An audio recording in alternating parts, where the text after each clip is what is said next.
I'm walking in a class. I see her staring back at me. I pause. I look back. Yes, I reply. Wanna take a picture? It'll last longer. She doesn't look back at me anymore. They're just judging a psycho.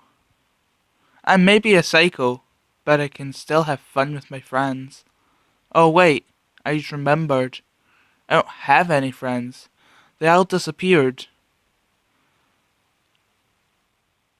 Until that one night. That one night that we had. They disappeared. We heard a bang. We all ran screaming out. We went in the woods. I came out covered in blood. And they disappeared. I don't know what happened to them. But they were found dead 3 miles away from my house. I went into school again because I got sent home. Next day I went into school. They're all staring at me. I said, "Hello, you can all take a picture. I'm not asking for it. I'm just telling you." They don't reply. They'll start laughing at me, pushing me, kicking me, and pushing me downstairs. Then I fell unconscious. Part 2. I was in hospital. Nobody seemed to come for me or say sorry. But it kinda just happened. They all just, they're just like, they never came to see me. I finally went out to hospital, and then went back to school next day. The boys had been expelled for what they did to me. I don't know what I should have said, or what I should have answered back, but at least I'm not expelled. Why are they acting so weird around me lately? Do you think I'm some kind of psycho? Well, they wouldn't be wrong. I finally get on the bus to home, and there's people on the bus that look familiar. The ones from the other day ago. They point, do the middle finger. I finally get home, well, get off the bus, and then I go up to my house. My mom isn't in, so it's just me. I lock the doors, but they open. They open so far. And there was those boys. I shut the door quickly and slammed shut, locked it, locked all my doors and my windows. Then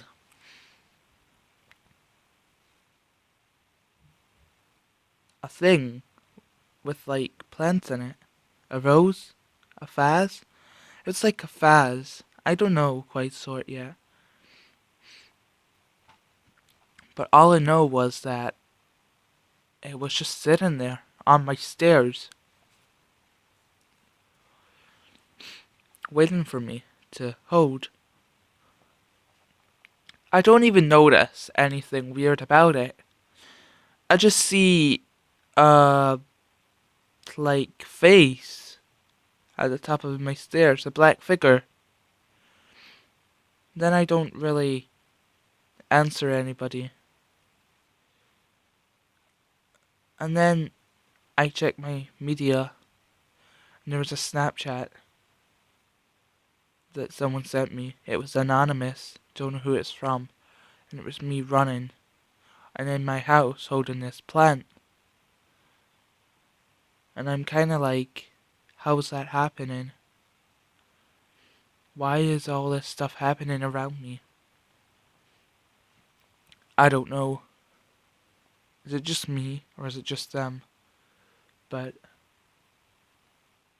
I kinda like fell in love with the wrong guy. I met him at a party one day. We were getting along. We did loads of stuff a couple would do. He was saying to me he loves me, and I said it back. But he was acting really strange around me, and I don't know why. Why? Are you acting weird, I say. He turns around, laughs, doesn't reply. So, when he was away, I started snooping around his house. I found all sorts of things. I found a gun, and pictures of me, with my face scribbled. I, I, I couldn't speak. I heard the door rattling. I put everything back, and I said, "Hey, how was work today?" He turned round and said, "It was alright. You?" And I said, "Yeah, just cleaning up." He looks at me funny, and I kinda roll my eyes and laugh. And then, I don't know what happens next, but I kinda just fade. And then I remember, he knocked me out with a plate. Why is he just walking away from me? Why isn't he helping? But I don't think he's realised. I think he's got a mind of his own. And then I wake up, chained to a seat, and and I couldn't move. I was stuck in this seat. He was there,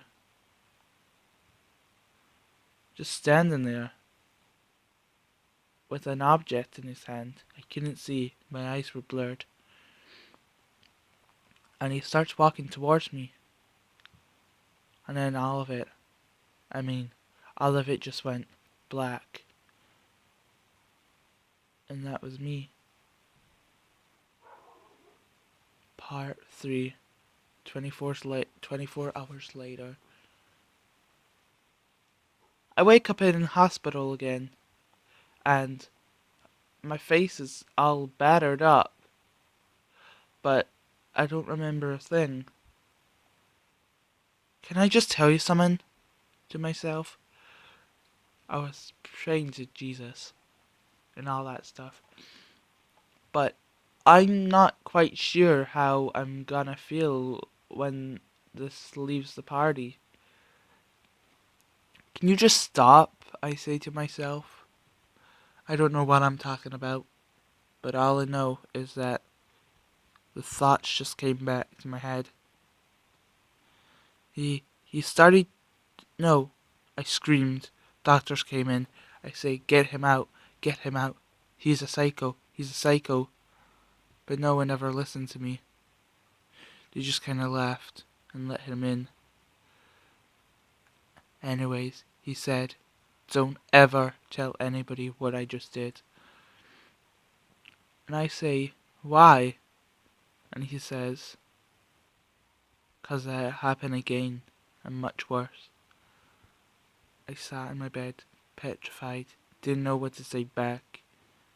But all I know is that I don't ever talk back to him. All I know is that I'm messing with him. Part 5. I'm walking into town and I see all these people just staring at me. And I'm like, what am I meant to do? So I do all these things that make me all perfect. And everybody doesn't really look at me anymore. So I'm the same. And then I start running home and I don't see anybody else at home. And then I see him doing the same thing with the cards, with the pictures, with the gun. And I hit him over the head with a plate. He falls. He didn't die. He didn't black out. He just looked at me and laughed. I tied him up on a seat like he did to me, and I said, "Do you even know who you're messing with? Are you joking? Do you even know who I'm messing with?" he said. I don't reply. I just laugh. And I turn round and say to him, "You're just judging a psycho." He says, "A psycho? More like a sissy."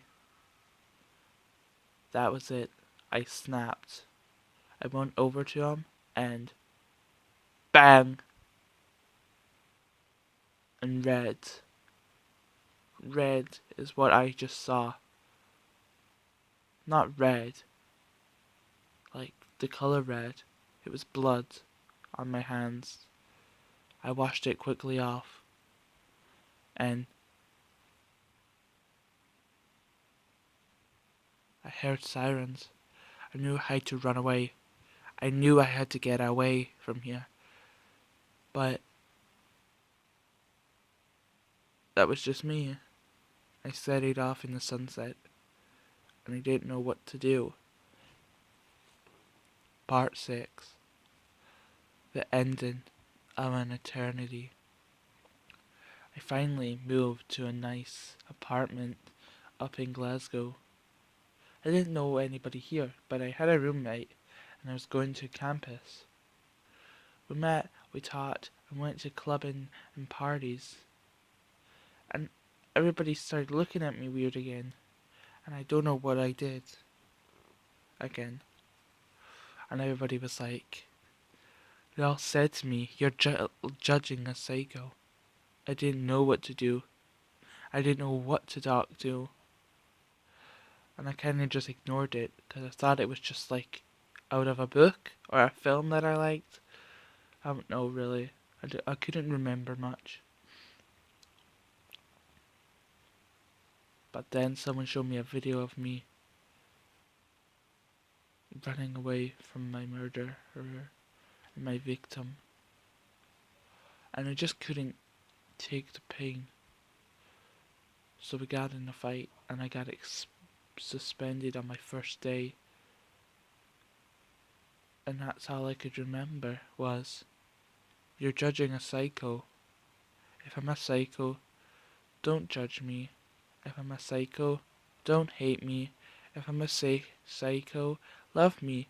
If I'm a psycho, hate me. If I'm a psycho, oh well. If I'm a psycho, goodbye. If I'm a psycho, bye." And then everything around me went black, except from underneath me. And that's when I knew I was in hell, and it was all a dream. But was it a dream though? Or was I just... did it happen? Then I finally wake up, panning, thinking, oh my god, imagine this happened in real life. But it was all a dream. So, I take a shower, and I notice red in the shower, and there was blood on my hands. And then I realized it wasn't a dream. It was real. And all of those things that happened, they were real. And now I'm on a boat, going away to New York to get away from all this drama. But I don't see anybody on the boat. And I'm all talking to myself again. And then I finally wake up from 2 dreams. I say to myself, what am I doing? I need to get up for work. And then it was just normal life, where everybody said, "You're just judging a psycho." I'm the psycho, they say.